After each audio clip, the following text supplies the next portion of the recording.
Hey everybody, welcome on in. Strawberry and not blue, welcome in. It's always awesome to see people chatting before I join up, so thank you, thank you. Welcome everybody to your midnight book club. It's the start of October, so we're diving in. I mean, straight up into tis the season.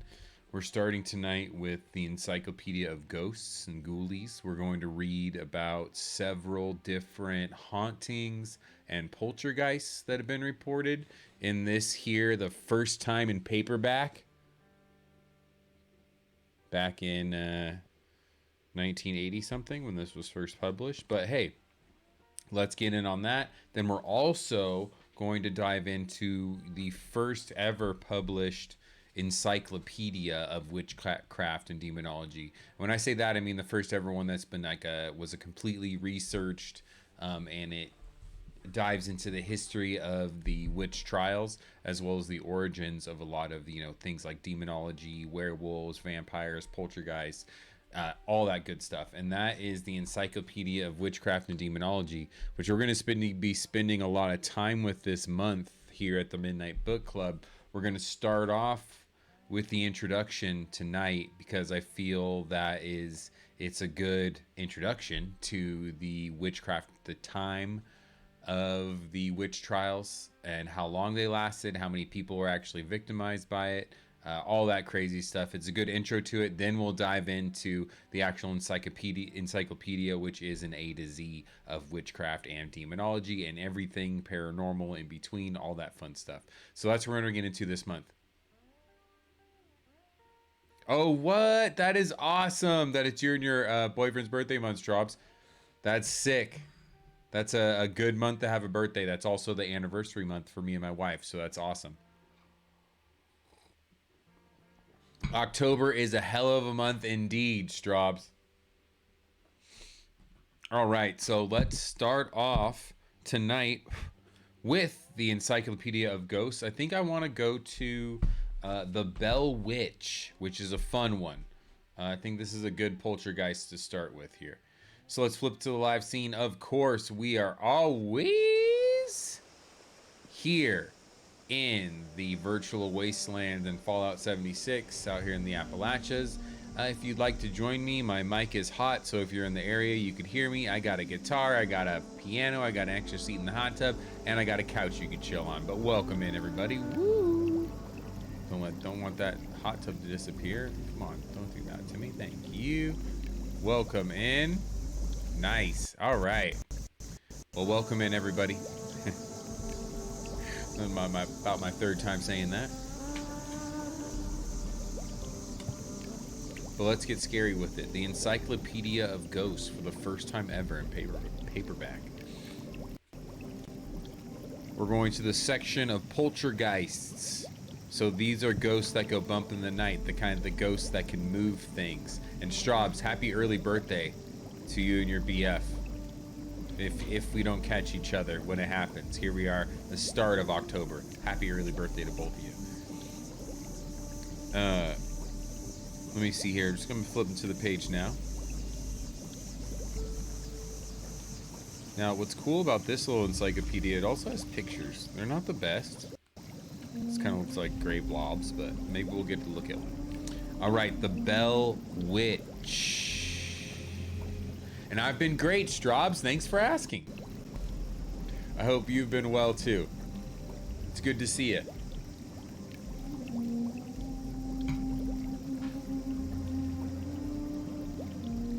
Despite the name, the Bell Witch is usually classified as a poltergeist, though it did a lot of unpoltergeist-like things.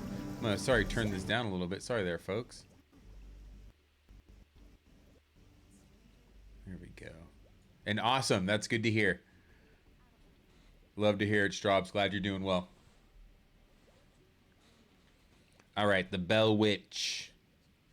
Despite the name, the Bell Witch is usually classified as a poltergeist, though it did a lot of unpoltergeist-like things. Most notably, it talked, and once the talking began, the witch became downright garrulous. or mean, I'm guessing that means. I'll throw the definition up.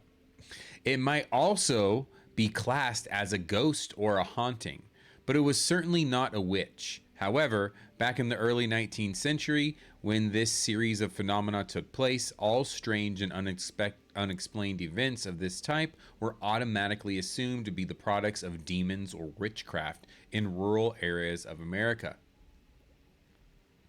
The tale of the Bell Witch began in 1817 on the farm of John Bell in Robertson County, Tennessee. This part of Tennessee was no longer frontier country in 1817, but families still tended to live in isolated farmhouses.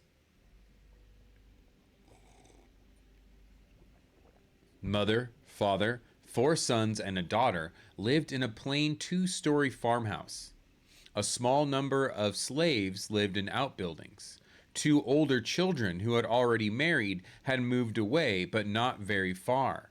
The Bells were considered moderately prosperous, and as far as can be determined, were well liked by their neighbors. As in so many poltergeist cases, the disturbances began slowly. There were strange noises, the rappings and scratchings are so typical of poltergeists. At about the same time, John Bell reported seeing a strange animal. It looked like a dog, and yet it didn't look like a dog. He got his gun and took a shot at it, but missed.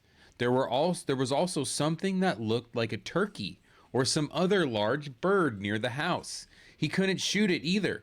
The noises got worse. Well, it sounds like old John here ran himself into a cryptid. Those are all the same symptoms that we read about when someone runs into a cryptid, right? They're looks like a weird sort of animal, kind of familiar, kind of not. Someone typically tries to shoot it, and they never can, and they never hit it. So they got a haunting and weird animals. Anywho, more ominous manifestations began. The thing was growing physically violent. At first, it just pulled covers off beds. Then, according to an account written years later by Richard Williams Bell, the youngest member of the family, it began slapping people on the face, especially those who resisted the action of pulling the cover from the bed and those who came as detectives to expose the trick. The blows were heard distinctly, like the open palm of a heavy hand. While the sting was keenly felt, and it did not neglect to pull my hair and make Joel, another son, squeal as often. But the chief target of the witch seemed, at this stage anyway, to be Betsy, Elizabeth Bell, the one girl of the family. She was about 12 years old at the time. At first, the family tried to keep the strange events secret. Not a difficult task, since there were no neighbors. But as the witch's activities continued to grow worse, secrecy became harder to maintain. John Bell was so affected that he began to act strangely when visiting friends. When invited to a friend's house for dinner, he barely spoke or ate. Later, he explained, all of a sudden my tongue became strangely afflicted. Something that felt like a fungus growth came on both sides, pressing against my jaws, filling my mouth so that I could not talk. Woo! Finally, the Bells were driven to ask for help. They called in James Johnson, a neighbor, friend, and man known for his great piety and vigor as a lay preacher. That means like an amateur preacher, dude. Johnson visited the Bell house, heard the noises, and decided that there definitely was some sort of evil presence at work. He returned with a committee of local residents whose job it apparently was to see if one of the Bells was perpetrating a hoax. Whoa! Whoops, sorry, the hot tub disappeared there. Yo! Dude, Zer TV, I will, dude. I do that sometimes. I sometimes post clips of this, but I definitely will. Can't believe my thing messed up here. There we go. Sorry, the hot tub disappeared. Thank you, Zer. I really appreciate that, my man. I really appreciate that. Well, good. Okay, at least the hot tub's back now. That was weird. Anywho. All right, so where were we? The Bells The witch is making noises, all sorts of stuff. They need some help. They call in local preacher dude. He comes in. He's like, yeah, it's definitely scary. That's where we're at right now. He returned with a committee of local residents whose job it apparently was to see if one of the bells was perpetrating a hoax. Thank you, sir. But they hadn't the faintest notion as to what was going on. As strict Protestants, they didn't believe in ghosts, so they called the thing a witch, and the name stuck. As news of the Bell Witch spread, more and more people came to help the afflicted family, or simply to look just because they were curious. The witch seemed encouraged by all the attention, and the witch was always referred to. Hey, yo, Zer, I appreciate you. Thank you. Welcome to the gang, my friend. We ride together now. So the witch seemed encouraged by all the attention, which typically happens, right? When we read about poltergeist case or a case of ghosts, when you give it attention, that's what makes it grow stronger. I don't know if any of you all watch Mob Psycho 100, but it's kind of like the same deal. When the more like energy you give an entity from another realm, the more powerful it is. Yeah, we ride together. That's true, sir. That's me and you now. Okay. The witch was always referred, that's what the witch was always referred to as, the witch. And its efforts became more vigorous and varied. It began answering questions by means of a rapping code. That'd be so terrifying. Then slowly it acquired the ability to speak. According to the principal account of the Bell Witch phenomena, it commenced whistling when spoken to in a low, broken sound, as if trying to speak in a whistling voice. And in this way progressed, developing until the whistling sound was changed to a weak, flattering whisper, uttering indistinct words. The voice, however, gradually gained strength in articulating, and soon the utterances became distinct in a low whisper, so as to be understood in the absence of any other noise. The witch's voice got louder and more persistent, until it could be heard shrieking about the house at particularly any time of day or night. Oof. Naturally, that would suck. Naturally, the first question that everyone wanted the witch to answer was who or what it was. To this, the witch gave several contradictory answers. Now, look, if you are to believe in this sort of stuff, like, entities that inhabit another world, it's said or known, and when you read about like the history of the devil or demons or entities, poltergeist, ghosts, entities that are considered like tricksters or whatever, like they're gonna lie to you. So especially if you're like cracking out like a Ouija board and asking questions, for me, if anything's on the other side answering with you dollars to donuts, it's something that would rather mess with the human than like answer questions about the other side for you. You know what I mean? It's like, well, who do you think you are? Who are human? Who do you think we are? I think we're here to just answer your questions. Anywho, back to the Bell Witch. Naturally, the first question. Oh, that was one. I'm a spirit from everywhere, the witch was said to have answered. Heaven, hell, and the earth. I'm in the air, in the house, any place at any time. I've been created millions of years. That is all I will tell you. That was one answer. I've been created millions of years. What does that mean? It's been around for millions of years? Another was, I am the spirit of a person who was buried in the woods nearby, and the grave has been disturbed and my bones scattered, and one of my teeth was lost under the house. I've been looking for that tooth. That seems too easy. That is the traditional troubled spirit type haunting. The Bell spent a lot of time digging around the house looking for the missing tooth until the witch informed them it was all a joke. That's great. Another explanation, that's actually really funny that the witch would say that. Another explanation given by the witch was, I am the spirit of an early immigrant who brought a large sum of money and buried my treasure for safekeeping until needed. In the meantime, I died without divulging the secret, and I have returned in spirit for the purpose of making known the hidden place. I want Betsy Bell to have the money. This sent the bells off digging once again, but the witch laughed at them for being so easily taken in. Yeah, stop believing it. It's not telling you the truth. It wants to mess with you. I thoroughly think us humans, we're just meant to enjoy this 3D world. You know what I mean? We're not meant to, like, enter other realms. The explanation which most caught the attention of the people of Robertson County was the witch's assertion that I am nothing more nor less than old Kate Batts, witch. Kate Batts was a local woman with a loud voice, foul temper, and something of a grudge against John Bell. She may have had the reputation of being a witch, though she was also known for her endless quoting of scripture. Many people began referring to the Bell Witch as Kate. The problem was that Kate Batts was very much still alive at the time. Oh, okay, yeah. Obviously, the dude who owned the property, John Bell, was just like, "Oh, I heard the ghost say that it was Kate," because he didn't like her.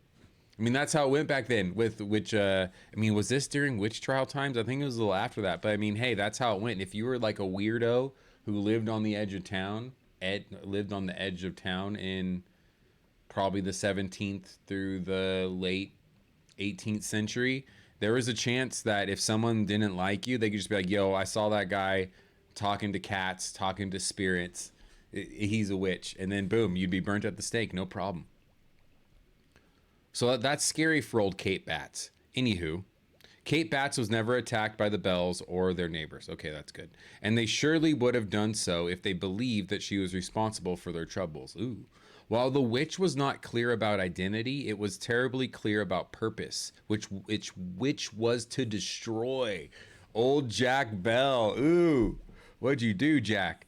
Just why it hated Bell so violently was never made entirely clear. On the other hand, the witch adored John's wife Lucy, or Luce, extolling her virtues while threatening and damning John. The witch also took new interest in Betsy. Joshua Gardner, a young man who lived nearby, announced that he intended to marry the girl, though in fact she was still too young to marry. The witch didn't even like the announcement. First, it pleaded with Betsy not to marry Gardner, and when that didn't work, it tormented her with punches and slaps and by giving her fainting fits. When a friend of the Gardners came over, the witch kept screaming at him and threatening him. Betsy never did marry John Gardner. Well, there you go. Dodged a bullet. I think the witch helped you out there, old Betsy. You're a little too... You don't want to get married that young anyway. The witch did not confine its interest to the Bell family. Okay, here, now we're getting somewhere. Sorry, I'm just moving around here so it doesn't boot me out the game. The witch did not confine its interest to the Bell family alone. It took to gossiping about everyone in the area. No one was safe from the witch's malicious tongue. The pious James Johnson was referred to as Old Sugarmouth. Yet the Bell Witch did not. I don't know. Well, Old Sugarmouth must have been a scandalous thing to call the old pious James Johnson back then. Yet the Bell Witch did not profess the entire. Yet the Bell Witch did not profess to be entirely godless. On a couple of occasions, it was reported to have repeated the minister's Sunday sermon word for word after church. The Bell Witch continued its activities for 3 years, and the strain began to tell on the family, most particularly on John Bell.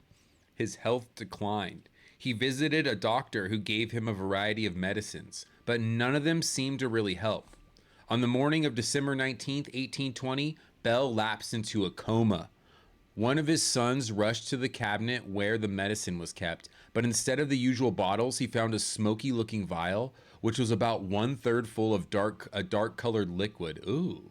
The doctor was sent for, but the witch announced that it was too late. "It's useless for you to try and revive old Jack. I've got him this time. He'll never get up from that bed again." Oh, dang. Which, when asked about the bottle with the strange-looking liquid, the witch said, "I put it in there and gave old Jack a big dose out of it last night while he fell asleep, which fixed him." So the witch poisoned them in the end. Interesting. The liquid in the bottle was tested on a cat, and the cat died instantly. Oh, why'd you go? John Bell lingered for a bit longer. He died the following day. The witch was exultant. Even during the funeral, the air was filled with the loud, derisive shouts and songs. After the death of John Bell, this would make a good, like, I'd like to see this. Like, that'd be so wild during the funeral, the ghost just like celebrating and having a good old time. After the death of John Bell, the witch gradually lost interest in the family. One night, several months after Bell's funeral, the living room of the Bell house was suddenly filled with smoke. From the midst of the cloud, the witch shouted, "I am going and will be gone for 7 years. Goodbye to all." 7 years later, the witch did make a brief return. By that time, Betsy was gone. She had married a former schoolmaster turned politician. He was much older than she was and much richer. John Bell Jr. had also married and moved away, but John Bell's widow and 3 sons remained in the house. For about 2 weeks, they were plagued with strange noises and something that pulled off bedclothes. But there were no voices. The married son, however, said that he heard a voice announcing that the witch would come again in 107 years. The prophesied year was 1934, but none of John Bell's living descendants reported any strange incidents that year. I wonder if anyone living in that old house did. The Bell Witch story was a remarkable one, but how much truth is in this tale? Some 26 years after the Bell Witch first made itself known, Richard Williams Bells, usually called Williams, set down his recollections.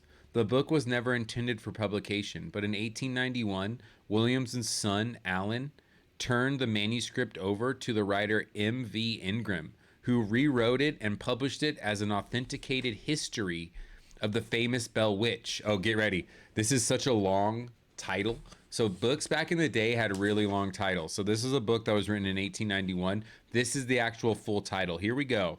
An authenticated history of the famous Bell Witch, the wonder of the 19th century, an unexplained phenomena of the Christian era, the mysterious talking goblin that terrorized the west end of Robertson County, Tennessee, tormenting John Bell to his death.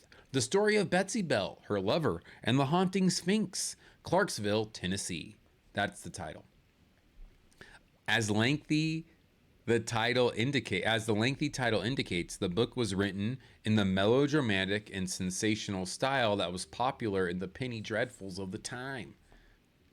The other source for information on the Bell Witch comes from a pamphlet called The Bell Witch, a Mysterious Spirit, written by Charles Bailey Bell, M.D., great-grandson of the unfortunate John Bell. This was published in 1934. Dr. Bell said that he got much of the information from Betsy Bell herself. She lived to the age of 83 and was apparently very fond of retelling the old Bell Witch tales. The problems of evidence are obvious. Williams would have been only 6 years old when the events began, and he wrote his memories down many years later. Even then, we have his memories filtered through the work of a sensationalist writer. Charles Bell may or may not have been relying on the stories of a very old woman. Well, isn't that when people are lucid still and they want to tell like their story, right? I don't know if that just counts it out, but hey. Still, something probably happened to begin the Bell Witch legend in the first place. Except for the witch's speech, most of the other phenomena attributed are typical of a poltergeist. Another typical feature is that the manifestations seem to center around a young person, in this case 12-year-old Betsy. And we'll see this too, the fact that it centers around a young person. When we dive into the Encyclopedia of Witchcraft and Demonology, most witchcraft trials, they stem from children being the accusers or children being the afflicted, like possessed or whatever it is. It's just interesting. It's always, and then here at the poltergeist too, or this guy saying they seem to center around a young person. In this case, 12-year-old Betsy. During the manifestation, Betsy often appeared to be faint. Some of the Bell's neighbors apparently suspected that Betsy was responsible for the phenomena. They tried to test her in a variety of ways. For example, at one point, a doctor clamped his hand over Betsy's mouth while the voice of the witch was heard to make sure Betsy was not throwing her voice. Whoa, so even like doctors and other people heard it? That's interesting. According to the accounts, Betsy passed all the tests, but the accounts may not be entirely reliable. Betsy certainly could not have been responsible for all the phenomenon if it happened as reported. Finally, did Betsy Bell actually contrive to kill her own father? She was never prosecuted for it, much less convicted. I mean, someone poisoned him. The witch literally admitted to poisoning him, and they found poison in his medicine cabinet. So someone poisoned the dude. John Bell, sorry. She was never prosecuted for it, much less convicted. Possibly John Bell simply died from natural causes during this period, and local gossip immediately, well, that's true too. Local gossip immediately assumed that the famous witch was responsible. This case remains an enigma. So that is the Bell Witch, our first story for tonight. So we're going to start on the Bell Witch, and then we're going to go to something a little more modern. So a little more modern of a ghost mystery, ghost tale. This is about Flight 401 and 2 ghost pilots that were sighted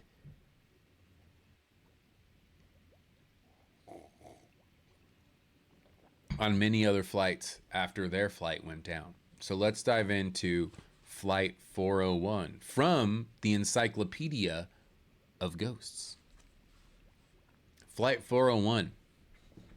So we go from the 18th or early 19th century, and we're fast forwarding here. We're in 1972. So picture yourself in the 70s. You're on a flight. You're on Flight 401. On the night of Friday, December 29th, 1972, Eastern Airlines Flight 401 from New York to Miami crashed in the Florida Everglades while approaching the Miami airport. There were some 70 survivors of the tragedy, but the majority of the passengers and crew, 101 in all, were killed. The cause of the crash appears to have been a combination of pilot error and equipment failure. Shortly after the crash, rumors began to spread among airline employees that apparitions of Captain Bob Loft and flight engineer Don Repo, both of whom had been killed in the crash of Flight 401, were being seen on other Eastern flights. Ooh. The reports came primarily from plane number 318, a plane similar to the one that had crashed in the Everglades. The Everglades, home of the skunk ape. Most of those who saw the apparitions knew the dead men before the crash. Here is the record of 2 of these sightings taken from a popular book on the subject. So here's an actual record. This is one of the pilots who reported seeing Don Repo, or the apparition of Don Repo, and his other pilot, Captain Bobby Loft. Rest in peace, boys. L101, location not specified. Flight engineer came to the flight deck before the walk-around pre-flight inspection and engineering panel check. Saw a man in Eastern Second Officer's uniform sitting at the seat at the panel. The engineer quickly recognized him as Don Repo.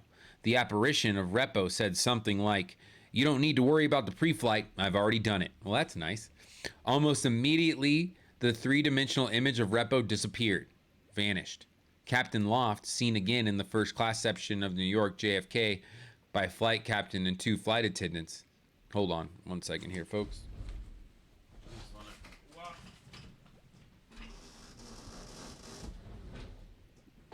It's just, I'm closing that window really quick because I'm reading about spooky stuff and it makes you feel spooky, so I want to feel enclosed right now. I don't want to feel like Captain Bob Loft and Second Officer Don Repo are going to float through my window, even though it seems like they're friendly ghosts, so it would be chill. But you know what I'm saying. Okay. So Don Repo appeared in the cabin. Boom. Vanished like that. Pretty cool he did the free pre-flight check for the guy, though. Captain Loft, seen again in first class section in New York, JFK, by flight captain and 2 flight attendants. They talked to him and he disappeared. The flight was canceled. What? Told me by a captain involved. Asked me to keep his name confidential. That's so interesting that the flight got canceled. That means, I wonder, we got to find the record of that. Sorry, folks. We just saw the ghost of 2 former pilots, so we're going to have to cancel this flight today. These rumors reached the ears of writer John G. Fuller, who had already made a reputation researching and writing on fringe topics such as UFOs. Fuller began his own investigation, talking to as many witnesses to the apparitions as possible, and trying to follow through the theory that the reason the plane number 318 had such a large number of sightings was that salvaged parts from the crashed plane had been used in it. That would be, if he could have proved that, that'd be wild. Fuller said that he ultimately was able to get in touch with the spirit of Don Repo through the use of a Ouija board. Careful though, folks, Ouija boards are woo. They're spooky. They scare me, all right? That's all I'm saying. The result of his investigations was the popular book, The Ghost of Flight 401, published in 1976. The book makes an interesting ghost story, but as evidence for the existence of ghosts, it has little weight. The bulk of the evidence is anecdotal and often anonymous, so it has been impossible for other researchers to check the accuracy of the reports. The book was made into a TV movie. Woo! We gotta find that TV movie, Flight 401. All right, so got a more modern one in the 70s, and we had one in the early 18th century with the Bell Witch. I believe the Bell Witch is still a popular attraction in Tennessee. Now, what we're going to read about next here, we are going to dive in, since tis the season, tis the beginning of the season.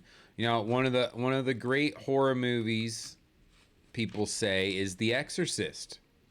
So why don't we right now read the real story of The Exorcist, the true story behind The Exorcist, the exorcism that inspired The Exorcist. Let's go.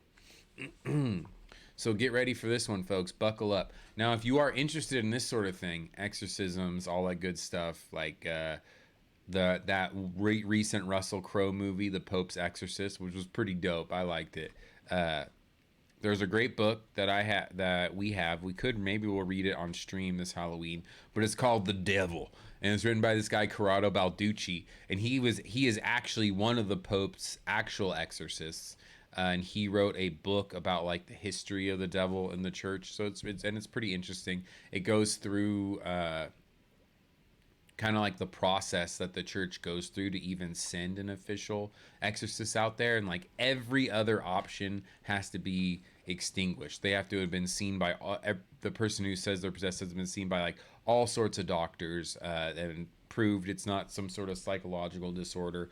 All this sort of stuff, and it really lays out the types of possessions, and like it's really interesting. But that book is called The Devil, and it's by Corrado Balducci, who's an interesting dude. Anywho, The Exorcist. So this is the exorcism case that The Exorcist was based on. Let's get it. The story called The Exorcist, of the demonic possession of a young girl, was an extremely popular novel by William Peter Blatty. It was made into an even more popular film, the first of the modern cycle of horror blockbusters. A good part of the appeal of the book and the film was the claim that it was based on a real case. The writer and the film's producer acknowledged that certain changes had to be made in order to make the story more dramatic and exciting. The changes were extensive indeed, and in fact they entirely altered the nature of the original account. And The Exorcist book and film must be considered entirely a work of fiction with no claim at all to a factual basis. In the book and film, the possessed subject was a girl, whereas in the real case it was a boy. Beyond that, the available facts on the original case are scanty. Very few accurate records were kept, and not everything about the case has been made public. Some of those who were involved in the events have since died, while others just don't want to talk about it anymore. Here is what we do know. The case began early in 1949. The possessed subject was a 14-year-old boy called Douglas Dean, who lived with his family in a suburb of Washington, D.C. The first manifestation the family noticed were strange noises coming from the boy's room. The family suspected mice and called the exterminator. No mice were found, and the noises continued. Sorry, I got a little lag there, folks. Gradually, the disturbances became more violent.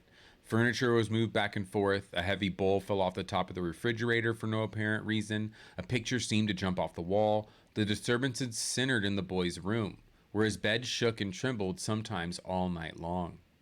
The deans at first tried to ignore the disturbances, but as they continued, they got worse. They became worried and began to discuss the situation with their neighbors. Neighbors tried to laugh off the story, but after they spent a night in the Dean house, they stopped laughing and also became convinced that something very strange was going on. The family then called in the minister of their church, the Reverend Winston. The minister admitted that he was highly skeptical but willing to investigate more closely.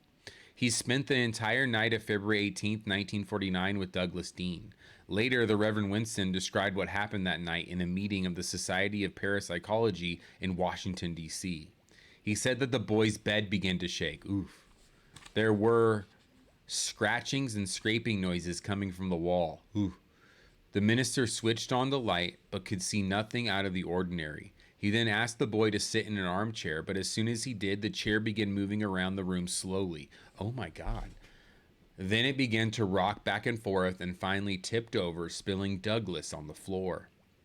Next, the minister decided it would be best to get the boy away from the furniture. Yeah, get him away from that driving furniture. It's like that scene in Ghostbusters where all the hands come out of the freaking chair and then it takes her into the glowing closet.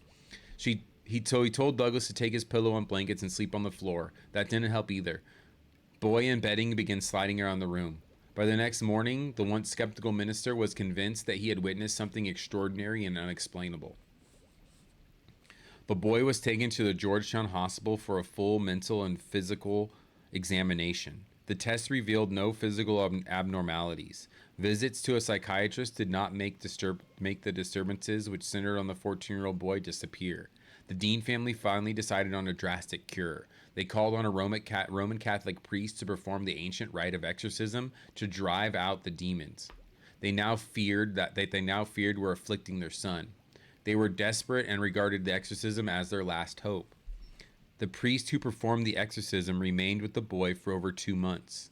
During that period, he performed the long ritual some 30 times. While the ritual was going on, the boy would tremble violently and sometimes scream or shout in a voice that did not sound at all like his ordinary voice.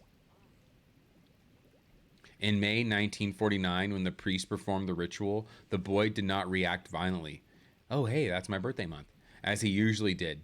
And the priest assumed that the exorcism had worked and that the demons were driven out. After that, the family was no longer troubled by shaking beds or strange noises. Well, there you go. You just got to stick it out. Just take some time sometimes. The more spectacular physical effects, such as floating through the air, which were found in the book and film, are absent from the sketchy original report of the case. What we are left with is what sounds like a fairly typical poltergeist case. The family chose to interpret the manifestation as demonic, but they could have just as easily been called ghostly or psychic. It should also be remembered that this case was never really investigated by persons who were familiar with poltergeist case. All along, it was assumed that the phenomena were real, that is not produced either consciously or unconsciously by the boy himself, which is an argument for poltergeist, right? That the victims of said poltergeist or phenomena could be producing it themselves, Anywho, physical researchers are well aware of the long history of childish trickery in poltergeist cases, and usually try to take pains to guard against being taken in by it. This does not seem to have been done in the Exorcist case. So what The Exorcist really is a piece of imaginative fiction inspired by an incomplete report of a poltergeist case. Well, what Hollywood movie ain't, though? See also Amityville Horror and the Seaford Poltergeist. We're not going to see those ones. We read the Amityville Horror one. That one's just disappointment. It turns out Amityville Horror is a lot. There's the people who told that story. It's kind of hard to trust their story. We'll get into it another night, but we want to focus on cases that might actually be real. Now give me 1 second, I'll be right back. Enjoy the wasteland view.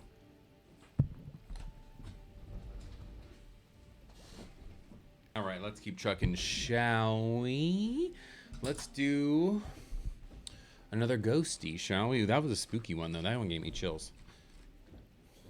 Like, starting off with just the noises and stuff. It's the beast courting you. You must be careful. Doppelgangers, ghostly footsteps, the phantom coffins of Barbados. What's one that calls to me here?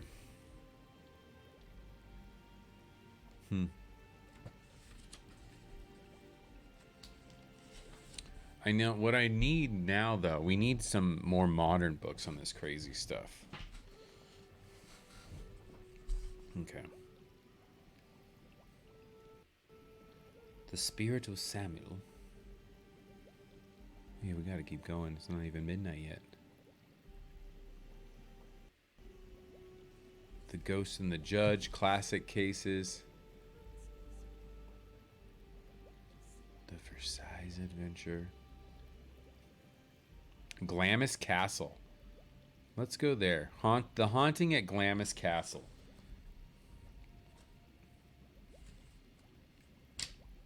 '83.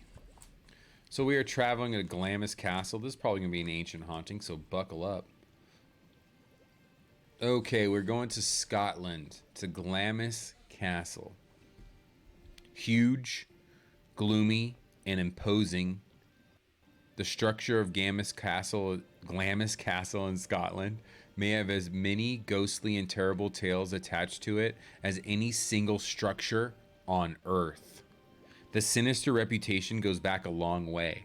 The castle is mentioned in Shakespeare's Macbeth. Oh, and some people claim that Macbeth's murder of King Duncan actually took place within Glamis. Visitors are sometimes shown the room where the murder took place, and many have reported a sinister atmosphere. However, Glamis does not seem to have had been the site of that particular murder, though plenty of others have taken place within its thick stone walls. Another king of Scotland, Malcolm II, who reigned during the 11th century, was said to have been murdered in Glamis, and since no amount of scrubbing could remove the bloodstains from the stones, the room was walled up. Ooh.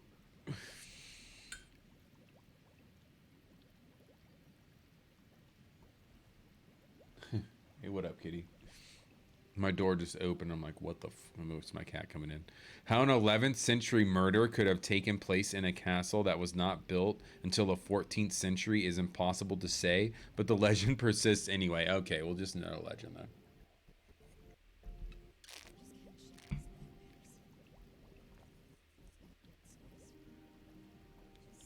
Indeed, it is tales of secret walled rooms that are most persistent at Glamis. It is said that at one time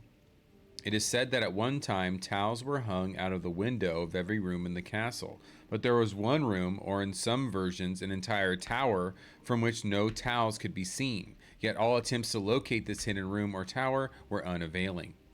Legends offer numerous answers to the questions of what this secret room contains. One persistent and colorful legend holds that the secret room tale began with the second Lord of Glamis in the 15th century. He was a magnificently bearded fellow, known primarily for his addictions to drinking, wenching, and gambling. He was nicknamed the Wicked Lord, or Earl Beardy. Earl Beardy. One version of the legend holds that Earl Beardy was not the Lord himself, but a drinking companion. Among the many tales that the more pious spread about him was that he persistently ignored the Sabbath, and on one particular Sunday, when he was extremely drunk, he roamed up and down the halls of his castle looking for someone who would play cards with him, but no one would risk playing cards on the Sabbath. Finally, Earl Beardy became so enraged that he shouted that he would play cards with the devil himself. Naturally, there was a knock on the castle door, and standing outside was a tall, dark man wearing a black cloak and a black hat. Yo! What's up, Not Blue? Yes, indeed. Perfect to bust during this ghost tale of Glamis Castle.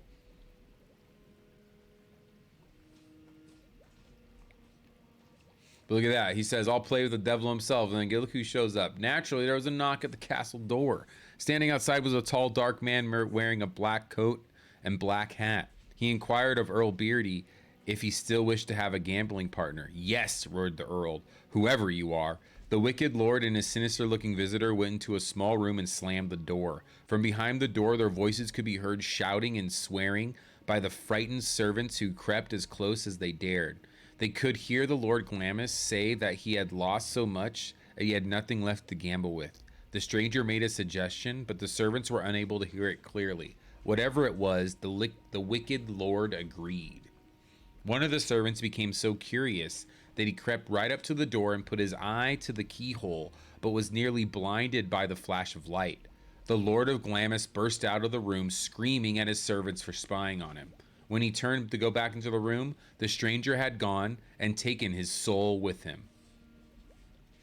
Earl Beardy died about 5 years later, and it is said that his ghost still drunkenly roams the halls of Glamis Castle looking for someone to play cards with. Well, that's cool. That's a fun ghost.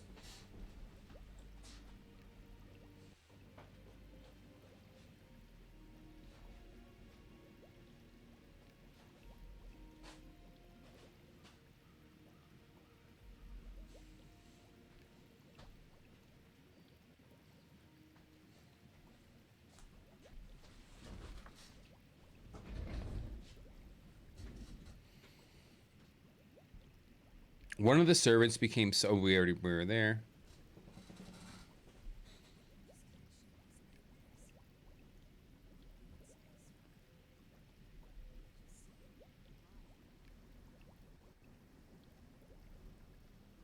Okay, so another version of the legend holds that the secret room contains the remains and ghosts of several ancient enemies of the lords of Glamis who were walled up there and allowed to starve to death. But the most widely repeated version of the secret room legend is somewhat more recent in origin. The early lords of Glamis were much like the Earl Beardy. They drank and gambled away what fortune they had possessed, and by the mid 17th century, they had nothing left and their castle had fallen into ruins. The estate was then inherited by a different sort of man, Patrick Lyons, who had by hard work and thrift rebuilt not only the family fortune but the castle itself. The king made him the Earl of Strathmore, but after the Earl's death, the old family addiction to the wild and expensive living reasserted itself. It was during the 18th century that the secret room legend really appears to have gotten started. It was said that the hidden locked room contained a hideous secret known only to the Earl of Strathmore himself, his heir, and the steward of the castle. The secret was to be revealed to the heir on his 21st birthday. Usually, heirs to the earldom made light of the idea of a secret until they turned 21, and then they changed. Of one, it is written, it is unquestionable that for many years after revelation of the secret, Claude, Lord Strathmore, was quite a changed man, silent and moody, with an anxious, scared look on his face. So evident was the effect on him that his son, when he came of age in 1876, absolutely refused to be enlightened. That reminds me of, it sounds like the family had a secret like in that game Amnesia, like the first couple games of Amnesia, when you, it's like it takes place in like the 19th century, right? The 1800s. And the horrible secret is just like under the castle that they torture people and whatever the heck happens in that game, I already forget. But anywho, yeah, good call, kid. I wouldn't want to be in line either. You know what? Just keep your family secret. I'm going to take off. His wife, however, was extremely curious about the mystery, and she once asked the steward what the secret was. The steward gravely assured her, if your ladyship did know, you would not be a happy woman. In 1880, a Scottish newspaper carried a story about a workman at the castle who accidentally knocked a hole in the wall. Behind the wall, he found a secret passage, and at the end of the passage, there was a locked door. At that point, the workman became badly frightened and told the steward what he had seen. A short time later, this workman disappeared, and it was said that he had been given a large sum of money and told to immigrate to Australia and never tell anyone about what he had found. The most popular theory today is that the room contains or contained one of the heirs of the estate. The theory runs that in 1821, the first son of the 11th Earl of Strathmore was born horribly deformed and was not expected to live. The family put out the information that the baby had died shortly after birth, but in fact, it was placed in the secret room, where it was expected to expire shortly. However, this is how it goes. This is the trope of the hidden sibling. There's that great Treehouse of Horror, that great Simpsons, where Bart has his brother up in the attic. Anywho, it was expected to expire shortly. However, contrary to medical predictions, the deformed infant survived. In time, a second son was born and became the heir to the estate. But the deformed eldest son and the true heir was still alive in the secret room. The secret had to be imparted to all who wrongfully inherited the earldom. In fact, the deformed brother outlived 4 earls of Strathmore, and each had to be told of the hidden chamber and what was in it. It was said that the Earls of Strathmore actually encouraged rumors of the ghosts in the secret chamber in order to draw attention away from the real secret. A somewhat more exotic variation of the story holds that the deformed child grew into a monster of great size and enormous strength. Peter Underwood in the Gazetteer of Scottish and Irish Ghosts says, the creature is said to have lived into an incredible age. One person who should know maintains that he died in 1941. The last Lord of Strathmore felt sure that a corpse or coffin was buried somewhere in the walls, and a walk high up on the roof is still known as the Mad Earl's Walk, perpetrating the legend and dating perhaps from an escape attempt or the place where the poor monster was exorcised. There is also a gray and white lady who wanders the halls of the castle. Oof, gosh, what an interesting castle. The poor Earl. Oh,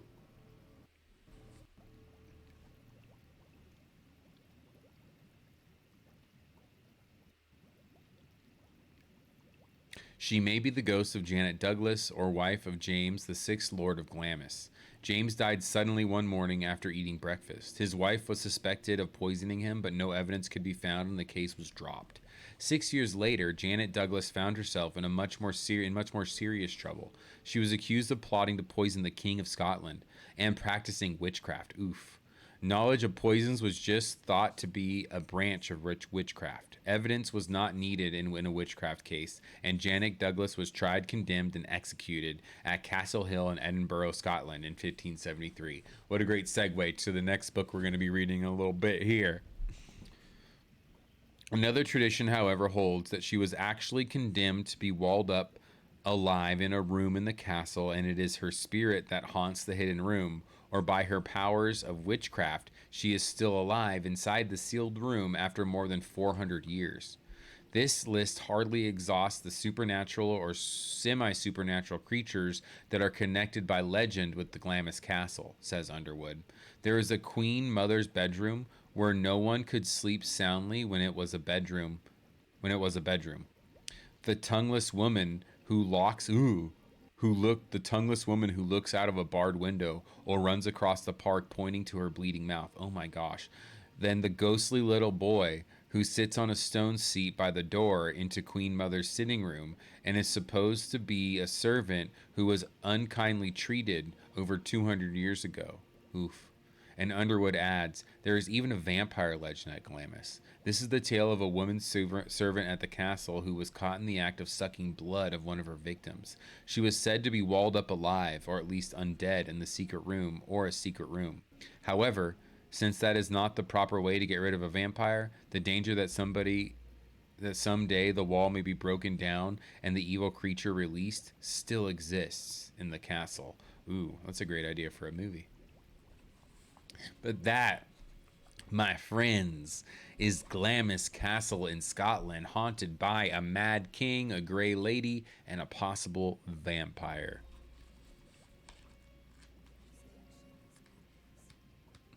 We are going to do one or two more ghostly tales.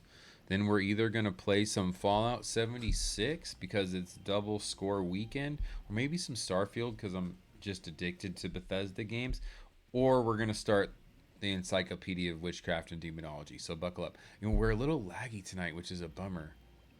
My computer is seriously just on its last legs. I'm gonna have to nut up and invest in something here, because I should not be. If we're just sitting here in the tub, I should not be lagging like that. Sometimes it's a bummer, you know. Anywho,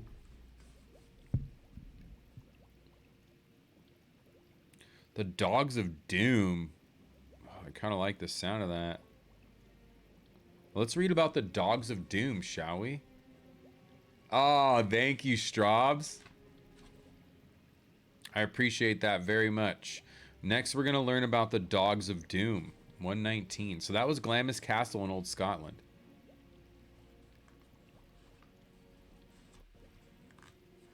This next story is called The Dogs of Doom.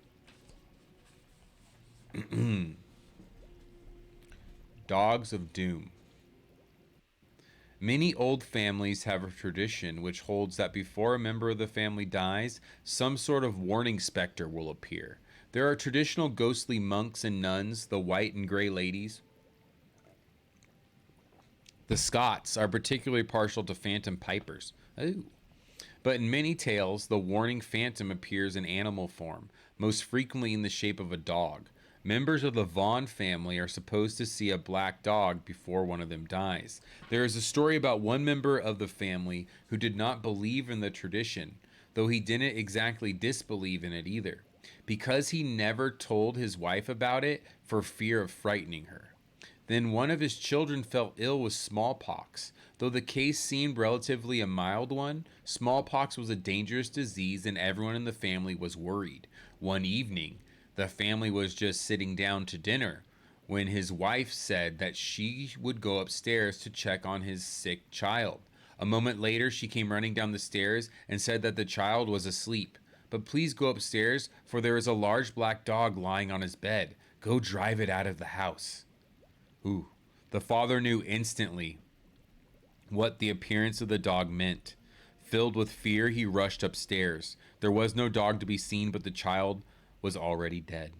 A small white dog was said to appear at the gates of the notorious Newgate prison before every execution. Oh my gosh. In the famous Sherlock Holmes story, The Hound of Baskervilles, the crime is built around the legend which holds that a gigantic hound appears on the moors before the death of a member of the Baskerville family. Though the story was entirely fiction, it was based on the ancient and widespread spectral hound tradition in England. But not all the stories of death warnings go back hundreds of years. There is a story connected with death in 1924 of a popular British composer named Lionel Monckton. On the evening, a group of Monckton's friends were sitting around their club when one of them, Donald Calthrop, got the feeling that something had happened in Monckton. What a name, Monckton. When he mentioned this feeling to others, they all laughed it off. Then Calthrop suddenly fixed his eyes in the corner of the room and shouted, "Look, there's a dog." Monckton often took his dog with him to the club. No one else in the room saw the dog, and they decided that Calthrop was joking. Then a few hours later came the news that Monckton had died unexpectedly. The time of death was fixed at about the time the dog was seen by Calthrop. Ooh. Okay, so there we go. Dogs of Doom. Watch out for any spectral dogs out there, folks. Interesting. I love that that is a high school and college ghosts. Homer's ghosts.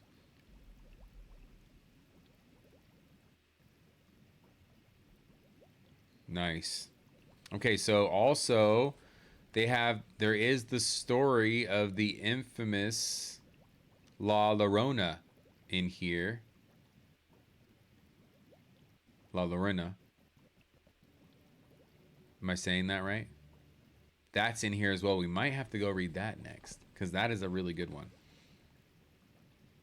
Also, the Phantom Hitchhiker, the Ride with the Dead, the Radiant Boys, the Sleeping Knights. Interesting. What are the Sleeping Knights about? Oh, look at that. And then on Christmas time, we can read about Christmas ghosts. Isn't that sweet?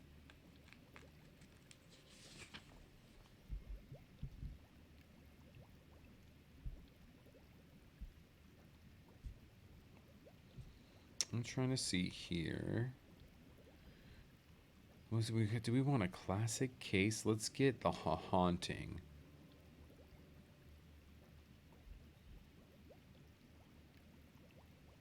Okay, so the brown lady. We're going to read about the brown lady next. She's a very infamous ghost that was actually photographed back in the day. So we're going to get to look at that ghostly photograph, I believe. Yes, you're going to get to see the brown lady. Now, I like the ground. I like the brown lady. This was a ghost I learned about as a boy back in the day. And it scared the crap out of me. One of my favorite ghost books that I had was probably written by this guy, to be honest. Um, had a picture of the brown lady on the cover, and you're gonna see it after we learn about the ghost, the brown lady. This is one of the first ghosts to ever be photographed. So let's dive in.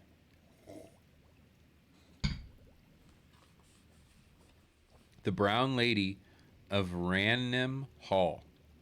The ghost that is reported to walk the halls of stately Ranham Hall in Norfolk, England, is in many respects similar to the hordes of gray and white ladies that are supposed to walk the halls of so many other stately English homes.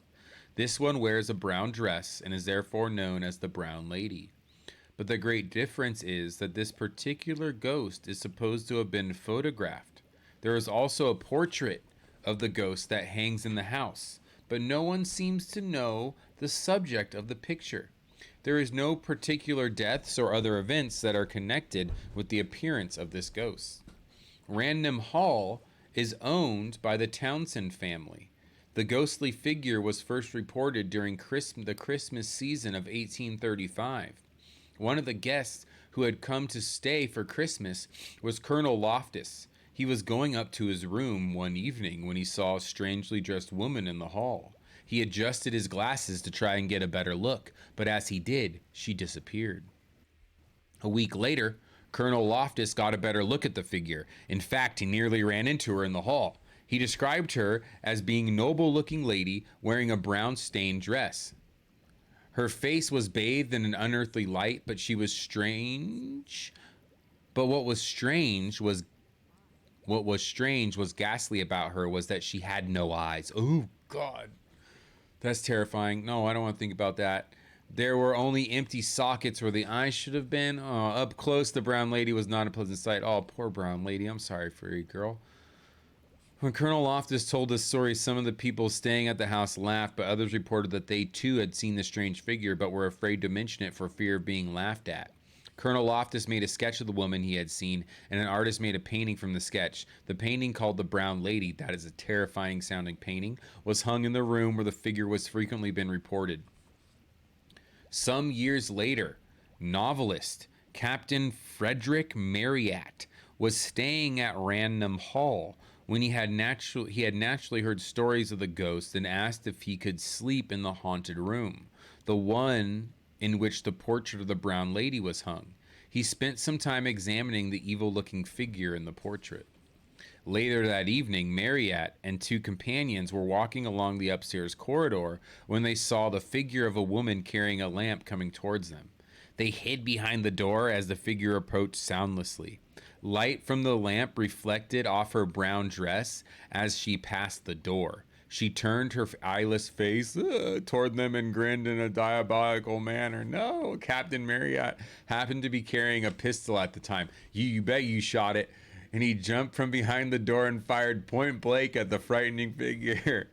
If someone had been trying to play a joke on him, that person would have been shot dead. But the bullet passed right through the figure, which promptly disappeared. That so funny. That happens in all our freaking stories about cryptids. It's funny it happens in a ghost story too. These dudes that encounter these creatures is like, oh, fuck, boom, and they shoot it. That's so funny. It's like in Ghostbusters when they first run into the ghost in the library and they're like, get her. Anywho, I'm just laughing so I'm not scared anymore. The brown lady was not reported again until 1926 when it was seen by two boys. But what sets the brown lady apart from so many other specters is what happened on September 19th, 1936. Two photographers from the magazine Country Life arrived at Raynham Hall to photograph inside the house. One of the photographers, Captain Provand, had just taken a picture of the main staircase of the house and was getting ready to take another. While Captain Provand was leaning over his camera, putting in a new plate, the other photographer, Mr.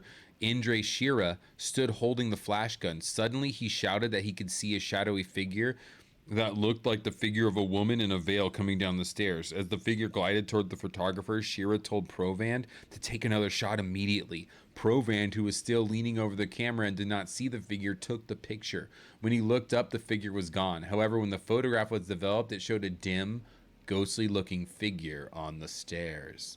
You could not make out any features or anything other than the general sort of shape. Several photography experts who went to the offices of Country Life to examine the original photograph said that it did not look as if it had been faked. But faking a photograph of this type is far from impossible or even difficult for professional photographers. The figure itself is so shadowy that it may also have been the product of some flaw in the camera or film. Hey, welcome, NPC or player person. We're learning about ghosts right now. Welcome on in. The figure itself is so shadowy that it may also have been a product of some flaw in either the camera or the film. Despite this, it is still considered one of the best and most puzzling of the ghost photographs. The brown lady has not been reported since 1936 when the photograph was taken. That's a bummer. Hey, how's it going? Welcome on in. I can't hear you if you're trying to chat with me, so sorry about that. But we're learning about the brown lady. It's a famous ghost in England. And it was actually photographed by two dudes. But what's suspicious about the two dudes who photographed it? Well, at that point, the brown lady hadn't been seen since 1924. When these guys showed up in 1936 to take a picture, and here's a picture of the brown lady for you all. Come on, zoom in. Come on, clear up. That's the brown lady right there on the stairs. Spooky stuff. So, famous ghost photograph, one of the first ghost photographs to blow up. If you know the infamous Bigfoot footage from Bluff Creek, imagine it like that. The brown lady photograph is like that, but for ghosts. Thanks for stopping by, Mr. Fireman. Appreciate you.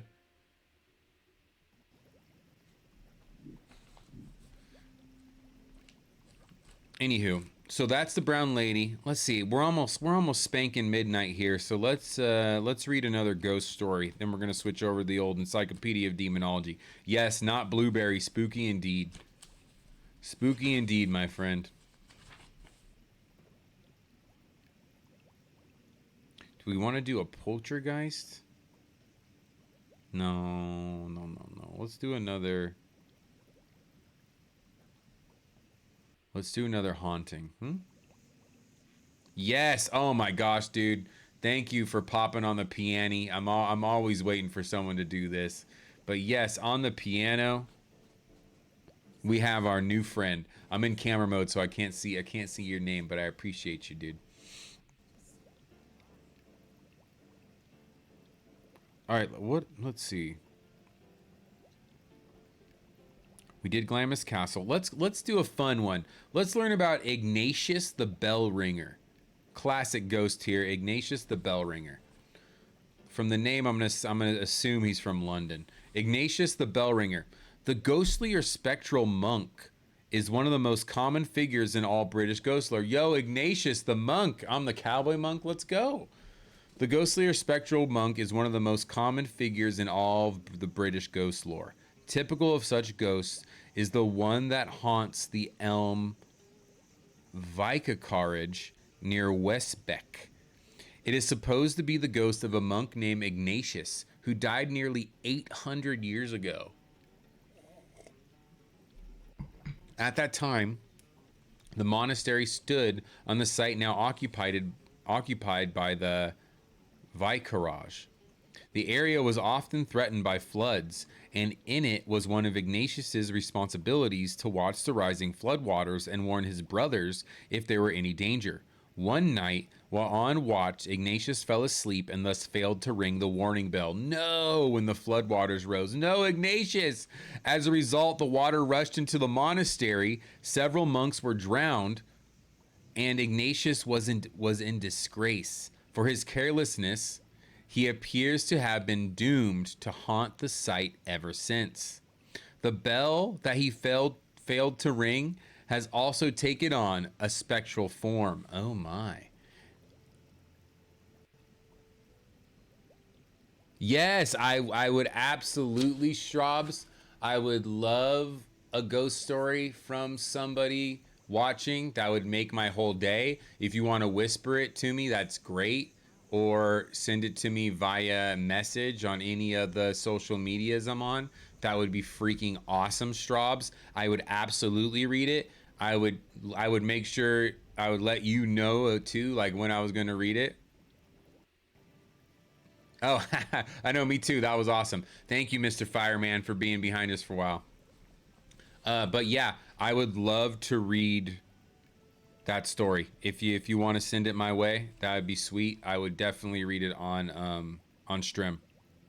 I'm in Fallout 76, not Blue, on the old Xbox. I'm pretty sure it's crossplay. I'm not 100% sure about that. So I mean, if you wanted to join me, same name, Cowboy Monk, but with zeros for the O's. But yeah, come play piano, come hang out in the hot tub, whatever. But back to Ignatius, the bell ringer. So Monk fell asleep. His job was to ring the bell. He didn't. His brothers died because of it. Now it's taken on a ghostly thing. Yes, send me the story. Ooh, I'm excited.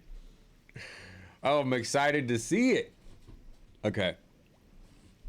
So as a result, the water got in the monastery and several monks were drowned, and Ignatius was in disgrace. For his carelessness, he appears to have been doomed to haunt the site ever since. The bell that he failed to ring has taken on a spectral form, and it can be heard ringing the night before any member of the parish is to die. Oh, ominous. Despite the rather ominous history, Ignatius appears to be a benign, even helpful spirit.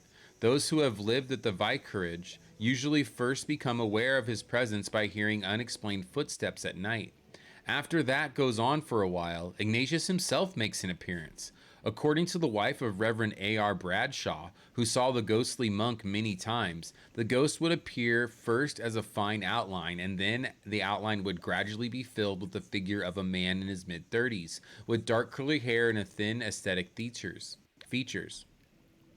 He was always dressed in a rather shabby brown monk's habit and sandals, looking good. Ignatius would appear usually at dusk in various parts of the house. Once, Mrs. Bradshaw actually brushed against him while he was passing down the upstairs corridor. The monk turned to her and said, "Do be careful." Since the ghost spoke first, Mrs. Bradshaw thought that it was an excellent opportunity to ask him who he was. The response was Ignatius, the bell ringer.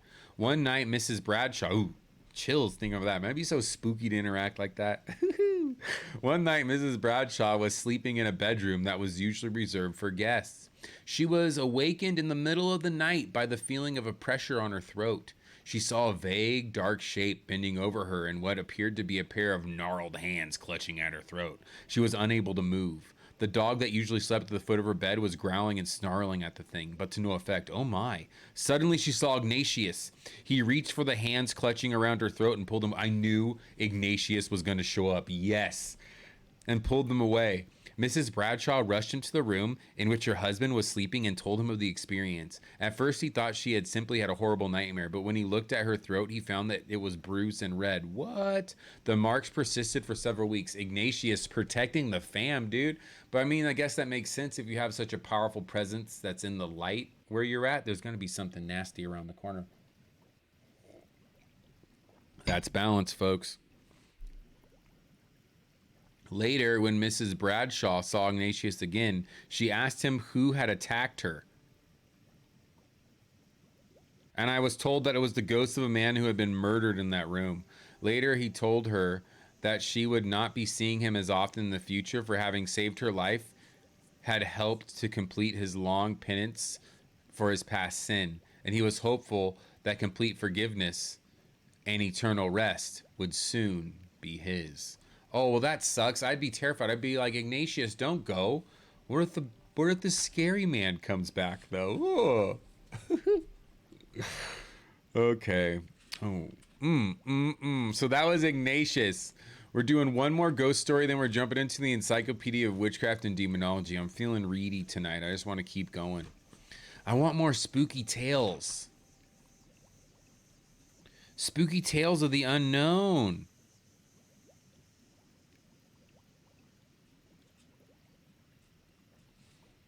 What you guys want to learn about the ghost of Abraham Lincoln?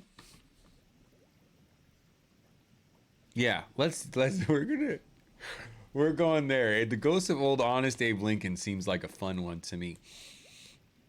We're gonna end our ghost stories for tonight with the ghost of old honest Abe Lincoln, and then we're gonna move on to the Encyclopedia of Witchcraft and Demonology, which is a good one. We're gonna start with the introduction before we get to the juicy stuff, just because I feel like it's important for us to learn about the gnarliness of the time of the Inquisition and and witchcraft trials, because we don't really learn. It's kind of a little, not little studied, but little known part of history. I don't know. I don't know much about it, and it blows my mind learning about it. But anywho, the ghost of Abraham Lincoln. Let's party.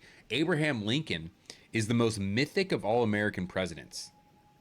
Because of the highly dramatic nature of his life and death, he would inevitably be the subject of ghostly legends. But Lincoln seems to have had some genuine interest in ghosts and spirits while he was still alive. Oh, that's cool. During Lincoln's day, spiritualism was extremely popular in America. So for those of you who don't know, I don't think he's going to explain it. Spiritualism was the act of contacting the other side through like really more showy, entertaining means. This is where we get the whole like crystal ball in the center of the room and the table shaking, and the person's like, if you go on like the haunted mansion ride and crap, you see the horns like honking. People like, honk a horn if you'll hear, and like a horn honks, or if there's like plasma left by the ghosts. Now a lot of that stuff are hoaxers, and so that, I mean, it's because, I do think there are people who could communicate with other realities and entities from other dimensions, and whether that's like, spirits or whatever you want to call it. But when it gets to the point of like spiritualism, like American spirit, good old fashioned classic American spiritualism, I think most of those folks might have been hoaxers with a little bit sprinkled in of them being able to connect with the other side. But what are you gonna do? Anywho, spiritualism, that was really big during Lincoln's time, and it attracted followers from all walks of life. Lincoln's wife, Mary Todd, appears to have been one of the many who was drawn to spiritualist beliefs. Her interest in the possibility of life after death grew after the death of her young son, William, who had died while the Lincolns were living in the White House. Naturally, there are stories that the boy's ghost had been seen in the White House, but there is no really strong tradition. There are also stories that Mary Todd Lincoln actually arranged for seances to be held in the White House, and that the president himself attended some of them. If he did, and there is no firm evidence on this point, he may have attended only to please his wife, not because he had any belief in spiritualism himself. According to a widely repeated story, at one of the seances, a large piano was levitated when the medium placed her hand upon it. During the darkest days of the Civil War, another medium was supposed to have come to the White House with advice on how to conduct the war that she had been given to by the great leaders of the past. What this advice was and how it was received by the president is unknown. Abraham Lincoln himself was a brooding, often melancholy man, particularly during his later years. He might sit silently for hours in what some would have said was a mood of deep depression, but others have attributed it to a state of mystic reverie. A great deal of attention had been focused on Lincoln's alleged prophetic dreams, particularly a series of dreams in which he had supposed to have foreseen his own death by assassination. About 10 days before he was killed, he reported a dream in which he saw himself in a coffin.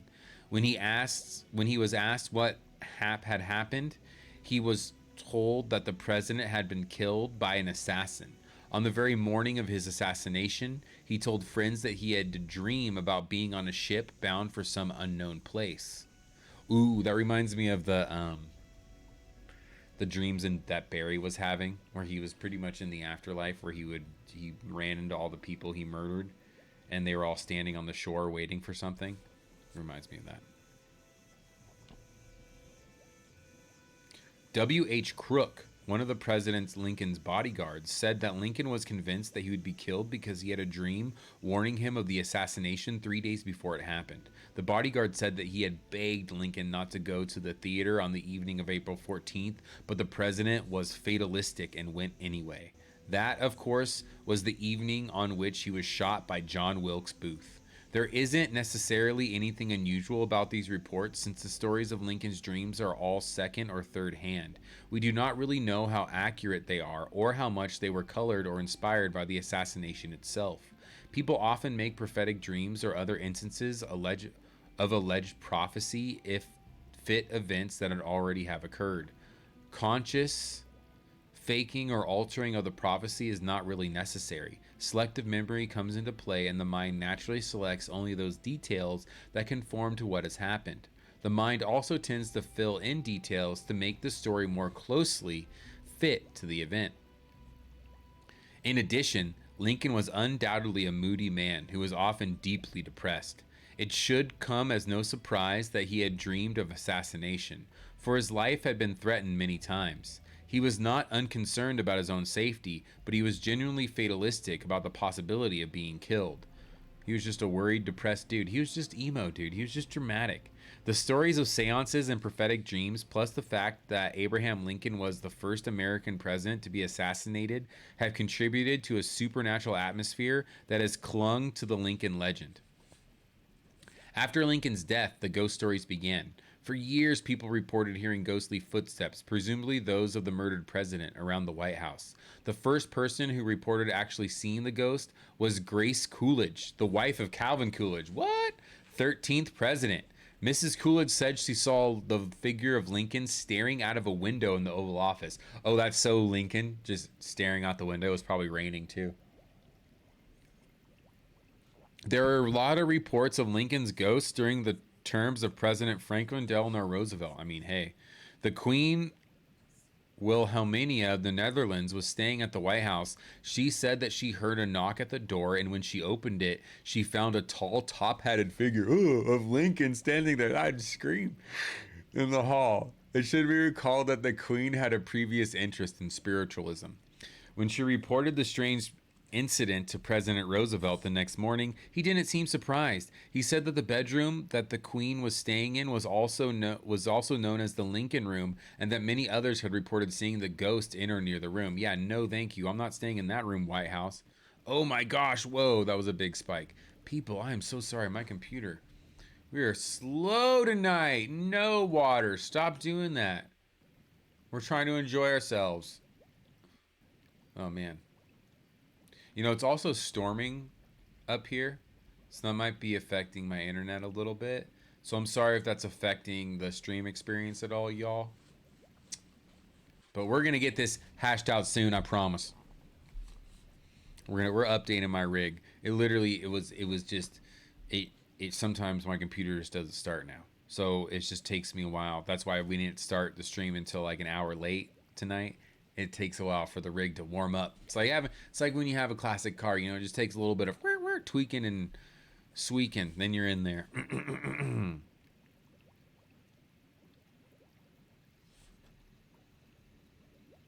One of FDR's secretaries said that she saw Lincoln in a more informal pose. He was sitting on the bed in the Lincoln Room pulling on his boots. Hey, thanks, Strobs. I appreciate that. The sight scared her badly. There is another tale that Lincoln's ghost once tried to set fire to the bed in the Lincoln Room. What? I don't think Lincoln would do that. And that the woman who was staying there left immediately. I mean, that'd be wild. While relatively few people have actually reported seeing the ghost of Lincoln in the White House, many have reported that they somehow felt a ghostly presence. When FDR's little Scottish terrier, Fala, would begin barking for no particular reason, some would say that the dog could see the ghost, but no one else could.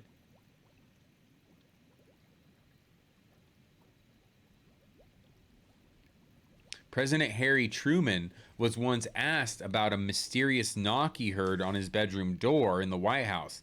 Yes, I heard the knock and answered it about 3 in the morning. There wasn't anybody there. I think it must have been Lincoln's ghost walking the hall. Later, Truman admitted that he was joking about the ghost, but that he had heard the knock. After Lincoln's death, there was a large number of mediums who claimed that they were in contact with the spirit. Lincoln was a popular subject in spirit photography. His ghostly form was also seen hovering in the background of such photographs. These photographs, however, were inevitably fakes and usually crude fakes. Yeah, watch out. Any ghost photography from like the 18th century, which LOL, we just read about the brown lady, highly suspect. There were like, that was really popular for a while. Ghostly photos, but they were mainly all proved to be fakes. At Lincoln's gravesite in Springfield, Illinois, his ghost has often been reported, but there are other rumors that Lincoln's body is not really buried in the grave. There are also a large number of ghostly legends attached to Lincoln's funeral train. After Lincoln died, his body was taken back to Illinois for burial. It was carried on a special funeral train, and all along the route, people lined up to see the train pass. The passage of the train received an extraordinary amount of publicity, and it became sort of a national funeral procession. Ever since then, according to the legend, a ghostly train takes the same route every year. Ooh. The train is covered with black and the engine is manned by skeletons. Tight. The Albany Times printed the description of the legendary train. What? Oh, that's so cool. Oh, that's such a cool legend to have near you. Like a ghost train piloted by skeletons comes by every year. Anyway, this is the description of it from the Albany Times. It passes noiselessly. If it is moonlit, clouds cover over the moon as the phantom train goes by. After the pilot engine passes, the funeral train itself with flags and streamers rushes past. The track seems covered with black carpet, and the coffin is seen in the center of the car, while all about in the air and on the train and behind are vast numbers of blue-coated men, some with coffins on their backs, others leaning upon them. Lincoln's funeral train is the American equivalent of the phantom armies of Europe. Oh, very cool. So that, my friends, is the ghost of President Abraham Lincoln. And that ends our ghostly journey for tonight. But we continue our journey into darkness and journey into the unknown with, I'm going to flip it back to here just for a second. This is what we're getting into next.